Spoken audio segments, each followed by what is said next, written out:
It's hell. It's literally hell. You know, you see images that won't leave you. I dealt with soldier suicides, and it was just horrendous. It was absolutely horrendous. Ran into a minefield. I hit the ground, you know, like flat on my back. And then my legs just literally, like my ankles came around in the wrong way. You expect to go from that world to this one.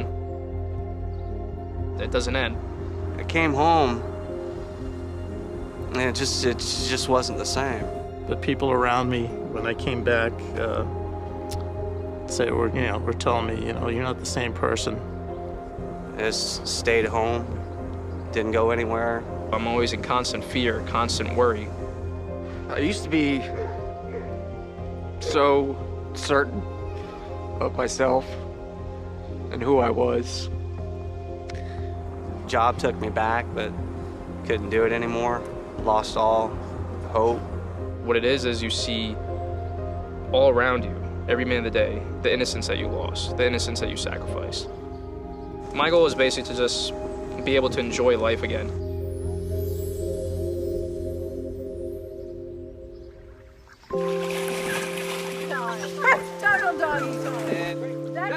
The genesis of dog tags is me reading the New York Times and seeing horrible pictures of explosions in Baghdad and throughout Iraq, and me thinking every day, what can I do? What can I do? What can I do? And one day I said, I can do dogs. I wanted to let our wounded Iraq and Afghanistan war vets know that America supported them. So Puppies Behind Bars expanded its reach, teaching inmates in New York area prisons to raise not only explosive detection canines, but now they would also train psychiatric service dogs to help veterans suffering from post-traumatic stress disorder. Yes, good sit. It takes about 1.5 years to really sculpt them into something where, we can give them to a soldier. We get them in at 8 weeks old. So, they're just this little ball of fur.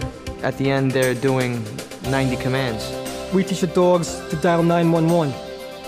Commands like salute serve as a greeting to strangers and help ease awkward social situations, while Got My Back and Pop a Corner offer reassurances that someone is watching out for them. What I see in men and women who've got our dogs is a fear that paralyzes them. In Iraq and Afghanistan, they don't know what's around the corner. If you're in a supermarket, you see a dog nose pop around the corner, it's like, oh, hey, what's going on here? So if the dog's peeking around the corner, it kind of makes them feel a little more secure. The program's most unique aspect is that the inmates receive a rare opportunity to become teachers, training veterans one-on-one in prison. This is a higher pitch. That's why when you whisper, they actually hear you better, because you're using more of the sound. Most people, they generalize, prisoners as, they're no good to society, they can't do anything. Despite whatever they've done, these puppy raisers have an enormous amount of patience. Chris is double amputee. I personally sat for 3 months in a wheelchair, many hours a day. So I had an idea of the troubles that he went through. It's hard to see somebody like Chris, but you can see that he's not giving up. He's the way that I guess I want to be. I didn't know what to expect from the prison training. And to see that they were loving, dedicated, hard-working, well, what else do you need in a person? I have never seen the connection that I see between inmates and soldiers. And I think it's because they share a lot of the same issues. They are both in their own prisons. It just makes you feel alive because you're finally doing something with your time. You're not just punching in, punching out, or sweeping the floor. You're doing something that's beyond people's imagination. This is something that they can give back to society. Even though some people may still have negative opinions about them, this is their way to redemption. The results of 18 months spent nurturing a puppy are immediate, tangible, and life-changing. It is the most amazing process that goes on. the guy that has Oprah, Jeff. I mean, he mentioned today that he slept for 4 hours, which is the first time he's done that, you know, since he's returned from war. I've had trouble sleeping. And a couple days ago, you know, it was just really bad. Just real bad images, and you know, I broke down. And Henry came up and put his chin on my knee and kind of snapped me back to reality, and he really helped bring me back from that. And that is their purpose.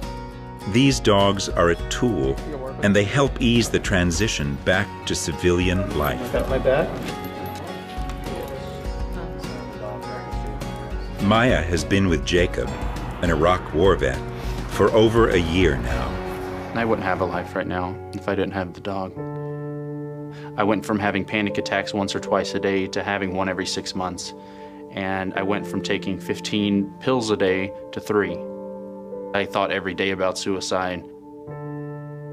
And I got the dog, and I feel alive, and I feel like I don't want to die. I feel like I have a reason to live now, if not for me, then for her. Transformation. You're gonna make me cry, but you know, just seeing these guys begin to heal, it's really extraordinary. They've sacrificed a lot for our country, and I give them a lot of credit for the courage they've shown since they've come home to say, I am wounded, even if you can't see it. From the unlikeliest of places, a battlefield, a prison, hope and inspiration emerge. I look at her and I say, you know, this is my way back into normalcy. It's just so gratifying that knowing that I did something for somebody while I'm here, something noble. I mean, think of the sacrifice they did for us. You know, so it's my little, you know, gift of being an American, whether I'm in prison or not, you know. I gave back to, you know, my country. And Brian was my gift.